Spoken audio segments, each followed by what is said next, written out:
Hello বন্ধুরা, তো আবার নতুন একটা ব্লগে তোমাদের স্বাগত। তো এই যে দেখো, সকালে কিচ্ছু খাওয়া হয়েছিল না, জল আজকে খাওয়া হয়েছিল না, গরম জল খেয়েছি একটু, আর ওই চার পরোটা খেয়ে নিয়েছিলাম। তো দেখো এই যে এখন একটু যে জল গরম করে নিয়েছি, এর মধ্যে লেবু দিয়েছি। তো এটা খেয়ে নেবো, খেয়ে নিয়ে তারপরে এই যে দেখো, এই যে মেয়ে এখানে বসে আছে। তো এখানে কাঁচি, আয়না, মেহেন্দি নিয়ে বসে পড়েছি। তো ওই যে মেহেন্দি করবো মাথায়। কাঁচিটা নিয়েছি কারণ এই সামনের একটুখানি হালকা করে চুল কাটবো, ওই জন্য। তো এই জলটা খেয়ে নিয়ে তারপর মেহেন্দিটা করে নেবো, মেহেন্দিটা করে নিয়ে তারপর রান্নার জোগাড় করবো, বুঝতে পারলে? কী রান্না করবো অবশ্যই তোমাদের সঙ্গে শেয়ার করব। তো তোমরা চোখ রাখো ভিডিওটাতে, তো স্কিপ করো না, স্কিপ করলে কিন্তু মিস করে যাবে কি রান্না করব আর কি করছি সেটাও তোমরা দেখতে থাকো। তো এখন জলটা খেয়ে নিই, খেয়ে নিয়ে তারপর মেহেন্দিটা লাগিয়ে নেবো, দিয়ে ততক্ষণে চুলটা বেঁধে রাখবো। রান্না করতে করতে চুলটাও শুকিয়ে যাবে, তারপরে মাথাটা ঘষে শ্যাম্পু করে ধুয়ে নেবো, স্নান করে নেবো, হয়ে যাবে। তো চলো জলটা খেয়ে নিই।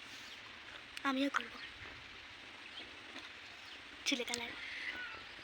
লেবুটা পুরো অর্ধেক লেবু দিয়ে দিয়েছি, লেবু দিলে তো টক লাগে, আর কি বলবো কিন্তু মিষ্টি লাগছে। তো চলো সঙ্গে থাকো, দেখতে থাকো। দূরের থেকে কর, আমি পরে এটা দিয়ে দেবো। দেখা যাচ্ছে তো? কই কাছে তো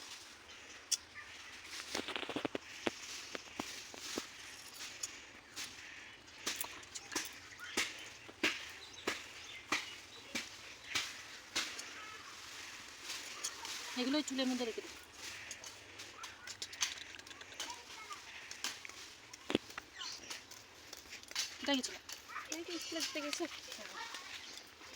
বন্ধ করতে।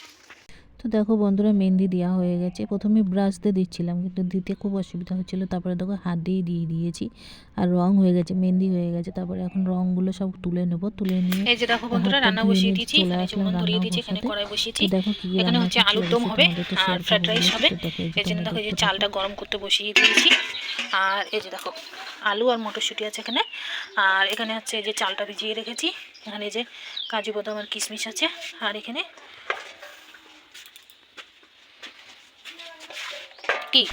তার মধ্যে বন্ধুরা বাবা এসেছিল টাকা দিতে মাংস আনার জন্য। তো আমি তো অলরেডি রান্না বসিয়ে দিয়েছি, এবার রান্না রেখে আমি কী করে মাংসটা আনতে যাই। তো বাবা বলছিল মাংসটা নিয়ে আসতে, তো আমি আর যেতে পারিনি মাংস আনতে। তো আমি বললাম কতবার এনে দাও, আমি রান্না করছি। তো গুছিয়ে গেছি, যেহেতু আমার জোগাড়জান্তি করে রান্না বসিয়ে দিয়েছে, তারপরে আবার কাজ নিয়ে এসে কাজে বসতে হবে, খাওয়া দাওয়া করে অলরেডি দেরি হয়ে যাচ্ছিলো।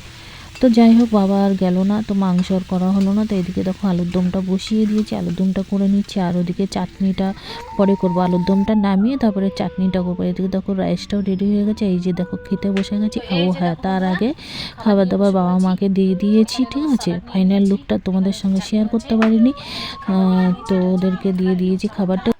তো এখন খাবো, খেয়ে দিয়ে যে কাজ নিয়ে এসেছি তোমাদের দেখালাম। তো এখন তো কাজে বসতে হবে, তো একবার একটু খেয়ে বলি কেমন হয়েছে, ঠিক আছে?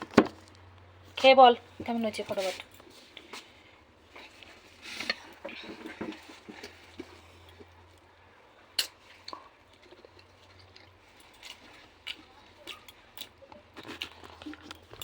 বল কেমন হয়েছে। অসাধারণ। তো চলো বন্ধুরা খেয়ে নিই, আর ব্লগটা বেশি বড় করব না। কেমন লাগলো অবশ্যই জানাবে, আর এইভাবে আমার সঙ্গে থাকো, সাথে থাকো। আবার একটা নতুন ব্লগ নিয়ে তোমাদের সামনে অবশ্যই চলে আসবো। সবাই ভালো থেকো, টাটা। চলো খাওয়া দাওয়া করে নিই, হ্যাঁ।